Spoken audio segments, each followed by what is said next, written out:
I was going to give a quote from Peter Douglas that was already given, so I'm going to give one from Sam Farr that said, "Everything's been said, but everything hasn't been said by everybody." So the longer we sit here, I know the tireder you're going to get. So I'm going to be short. I bet most of you probably remember the first time you went surfing. And 52 years ago, my older brother took me out at Malibu. He didn't take me to the main break. He took me to the Colony. There was sort of a shore break, and he said, "Take my board out." And the first thing I knew, my head was in the sand, and I had no skin on my forehead.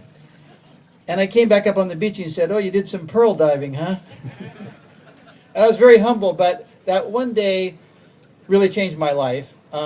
It wasn't a very successful day, but I went back out again and again, and I ended up going to UC Santa Barbara as an undergraduate and spent a lot of time in the water, but got into geology and the ocean and went on to graduate school in oceanography and came here 44 years ago and started working on the coast. And one of the first things I did after 3 years in Oregon and graduate school away from the coast was to get out in the water. And I was a little naive about Santa Cruz, and I went out to Pleasure Point.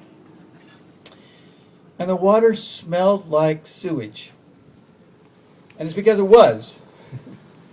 Surfers at the time called it Sewer's Peak.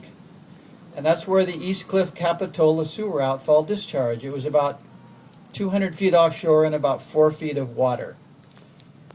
And I realized there were some problems here. And then I found out within the next couple of months that the Santa Cruz outfall was right off Almar, about 2,000 feet offshore, and it just ended in a pipe that went straight up, and you could see this big boil of primary treated sewage.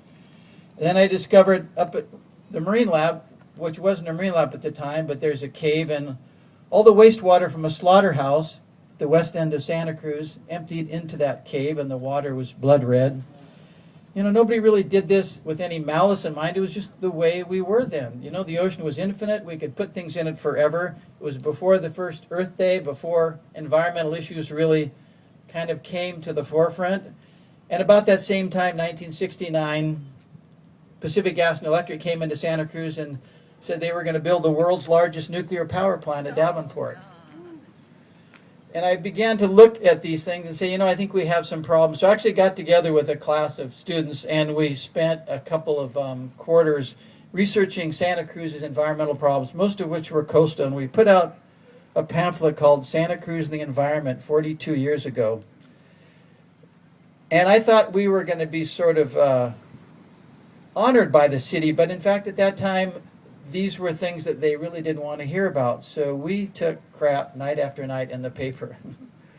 Some of the industries wanted a retraction from the university, and on it went. But what it did, I think, was began to raise the issues that many have been talking about today. This was before the Coastal Commission, and things that had been happening for years finally got dealt with one by one. Things got cleaned up. And now we have a place that many of us assume has always looked like this. But, you know, we could have had a lot different coast than we do today. So from people like yourselves, the Coastal Commission, Santa Cruz really is an example of, I think, what we can do with the coast.